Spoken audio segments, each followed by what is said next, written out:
আমরা তৃতীয় বছরের মতো ফিশারি ডিপার্টমেন্ট ফিশ ফেস্টিভ্যাল রাজ্যভিত্তিক আয়োজন করেছে, কিন্তু এই আনন্দের মুহূর্তেও আমাদের বলতে পারি সবার হৃদয় ভারাক্রান্ত। কারণ আমরা আমাদের অত্যন্ত প্রিয় মানুষ, আমাদের খুব কাছের মানুষ, এই জেলার যিনি অভিভাবক, ওনাকে আমরা হারিয়েছি। আপনারা সবাই জানেন পশ্চিম ত্রিপুরা জেলা পরিষদের মাননীয় সভাধিপতি বলাই গোস্বামী মহোদয়, তিনি আর আমাদের মধ্যে নেই।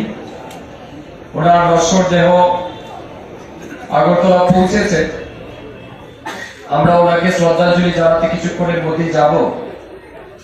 তো সত্যি মনটা ভীষণ খারাপ, এবং কথা অনুযায়ী কিন্তু আজকের এই ফিশ ফেস্টিভ্যালের মঞ্চে সভাপতি হিসেবে ওনার বসার কথা ছিল, কিন্তু সত্যি is fate or otherwise, মানুষের জন্ম আর মৃত্যু এটা একটা চিরন্তন সত্য, এটাকে আমরা কি অস্বীকার করতে পারি না।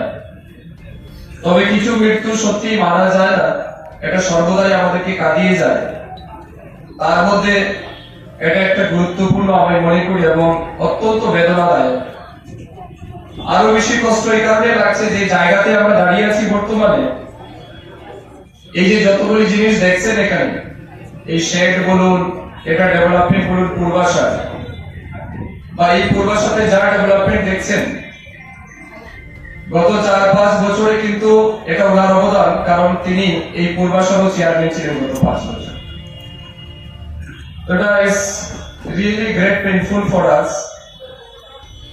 আমি ঈশ্বরের কাছে প্রার্থনা করি ওনার আত্মার যাতে শান্তি হয়, উনি যাতে ঈশ্বরের শরণাপন্ন হতে পারেন, এটাই প্রার্থনা রাখি।